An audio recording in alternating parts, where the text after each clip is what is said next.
Et nous avons un vainqueur pour ce prix de l'entrepreneur de l'année 2014 de la région Île-de-France. Frédéric Sanchez, bonjour. Bonjour.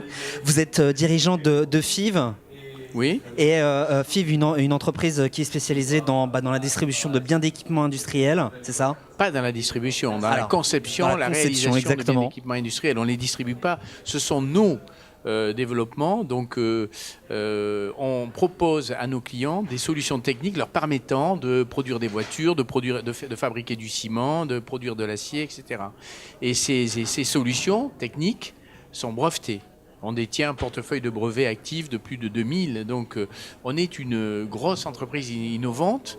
Et encore une fois, nos solutions sont brevetées. Elles sont à nous. On les conçoit et ensuite on les propose. Vous êtes rentré dans cette entreprise en mai 90, vous m'avez expliqué ça. Oui. Une société qui n'était pas en bon état à l'époque.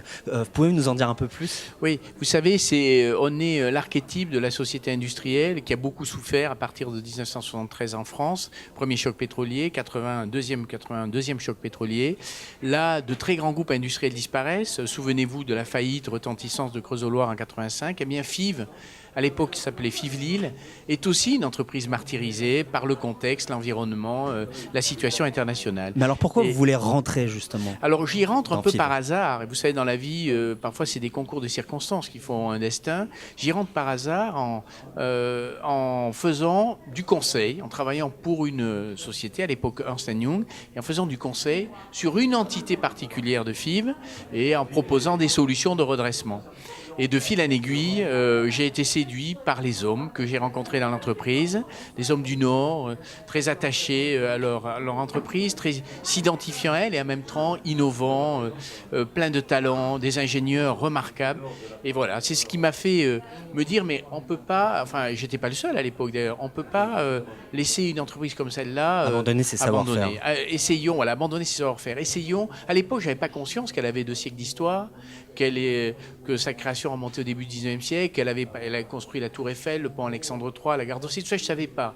Mais en revanche, j'étais déjà assez impressionné par les hommes et les femmes qui travaillaient dans l'entreprise. Et vous reprenez les rênes alors en 2002 Alors je reprends les rênes en 2 temps. Je suis nommé directeur général opérationnel en 97 et je deviens l'équivalent de PDG, président du directoire, début 2002. Mais en fait, dès 97, je suis déjà à l'œuvre en tant que patron opérationnel pour essayer de donner un avenir avec mon patron de l'époque à cette entreprise qui, encore une fois, était martyrisée. 97-98, j'arrive au moment de la crise russe et de la crise des pays d'Asie du Sud-Est, surendettés. Donc des pays où nous développions à l'époque et qui tout d'un coup sont à l'arrêt. Donc là encore, une période difficile. Mais alors, comment est-ce que vous faites? C'était quoi votre clé de réussite? La clé de réussite, c'est d'abord beaucoup d'énergie, beaucoup de passion, voyager énormément, aller à la rencontre des clients, parce que sans les clients, nous ne sommes rien. Et puis l'innovation et l'international, c'est-à-dire ne pas dépendre d'une seule zone géographique. Aujourd'hui, par exemple, FIV est suffisamment diversifié pour pouvoir absorber des crises, comme celle du Moyen-Orient, comme la crise sanitaire d'Ebola en Afrique.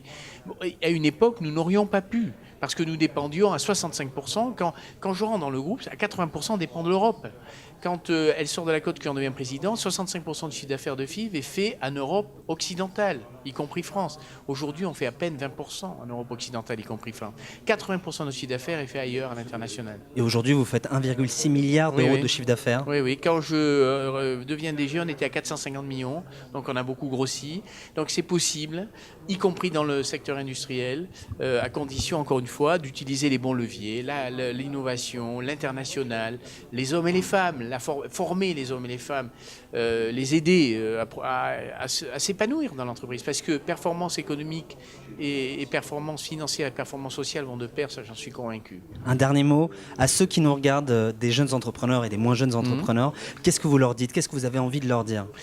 J'ai envie de leur dire 2 choses. Il faut oser entreprendre. Et oser entreprendre, ça suppose malgré tout 2 ou 3 petites recettes ou ingrédients. La première, c'est la conviction que l'on a un produit. La deuxième, c'est essayer de me faire monter à bord une équipe. Sans équipe, sans un travail collectif, même si un patron peut être visionnaire, même s'il peut donner la direction, il n'y arrivera pas. Il faut qu'une équipe adhère au projet d'entreprise. Donc une équipe, ne pas oublier, ne pas être seul, ne pas avancer tout seul. Et le troisième ingrédient, une fois qu'on a le produit, l'équipe, c'est d'oser, comme je le disais, oser entreprendre. Et oser entreprendre, c'est oser l'innovation, l'audace, et pas l'innovation simplement incrémentale, et oser l'international. L'international est la clé du succès. Et aujourd'hui, lorsqu'on a remis les différents prix, qu'a-t-on constaté? Que beaucoup de ces innovations venaient d'idées découvertes à l'étranger. Donc l'international vous ouvre l'esprit, vous confronte à d'autres cultures, à la diversité, à d'autres idées, d'autres solutions. Et c'est en capitalisant sur tout ça que vous pouvez innover.